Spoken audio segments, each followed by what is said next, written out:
Hello, मैं Rahul Soni school mentor Chhindwara Madhya Pradesh से। आज हम आपको ले जा रहे हैं संख्याओं की बगिया में, जिसमें हम जानेंगे गणित को और थोड़े विस्तार से एवं सीखेंगे चिन्हों की पहचान, इकाई, दहाई और भी अन्य महत्वपूर्ण जानकारियाँ। तो आइए देखते हैं हमारी बगिया को। तो सबसे पहले जानते हैं इकाई को। सबसे पहले शुरुआत में इकाई को दर्शाएंगे। एक अंक की संख्याओं को इकाई कहते हैं। जैसे 0 से लेकर 9 तक की संख्याएं इकाई है। अब हम देखेंगे दहाई क्या होती है।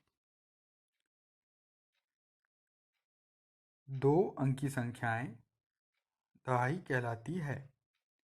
जैसे 10 से लेकर 99 तक की संख्याएं 32, 35, 15, 24, 73 आदि, ये सभी संख्याएं दहाई हैं। सैकड़ा 100 से 999 तक की संख्याएं, अर्थात 3 अंक की संख्याएं सैकड़ा कहलाती है। अब देखते हैं चिन्हों की पहचान। चिन्हों की पहचान: धन यानी जोड़ना, ऋण यानी घटाना, गुणा यानी गुणा, भाग का अर्थ है भाग, और बराबर के चिन्ह के सामने बराबर है।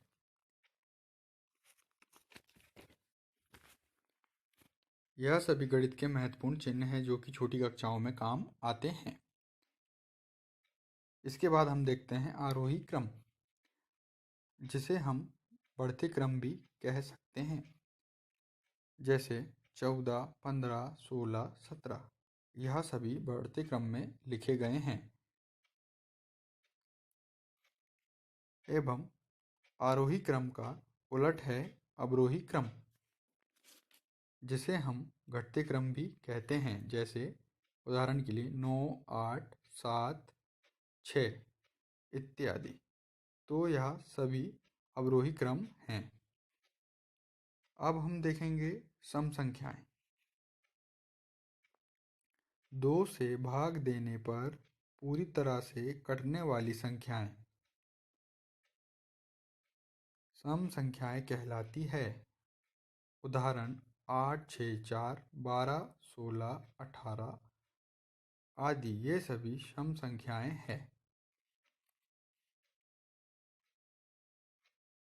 अब हम देखेंगे विषम संख्या। 2 से भाग देने पर जो पूरी पूरी ना कटे वे संख्याएं विषम संख्याएं कहलाती है। 3, 5, 7, 9, 15, 25, 17 आदि, ये सभी विषम संख्याएं हैं। अब हम देखेंगे प्राकृतिक संख्याएं। 1 से लेकर अनंत तक संख्याएं प्राकृतिक संख्याएं हैं। जैसे 1, 2, 3, 4, 5। अब हम देखेंगे छोटा बड़ा चिन्ह। बड़ी संख्या की तरफ चिन्ह का मुंह खुला रहता है। 24 छोटा है 33 से, इसलिए चिन्ह 33 के सामने खुला है। 53 बड़ा है 16 से, 12 के बराबर में 12 है। 26 बड़ा है 07 से, इसलिए चिन्ह का मुंह 26 की ओर खुला है। 44 छोटा है 55 से, इसलिए चिन्ह का मुंह 55 की ओर खुला है। अब हम देखेंगे आकृतियां क्या होती हैं। आकृतियां, तो आकृतियों को जानते हैं। त्रिभुज 3 कोणों के योग से बनकर बना होता है। वर्ग 4 भुजाओं के योग से मिलकर बना होता है। आयत की भुजाएं आमने सामने की समान होती है। वृत्त गोलाकार होता है। इसके बाद अंत में हम देखेंगे रोमन अंक क्या होते हैं, और यहाँ हम 1 से लेकर 10 तक रोमन अंकों को देखेंगे। रोमन अंक प्राचीन रोम की संख्या प्रणाली है। इसे लातीनी भाषा से भी लिया गया है, जिसे इस तरह दर्शाया जाता है। तो अभी के लिए इतना ही। नमस्कार।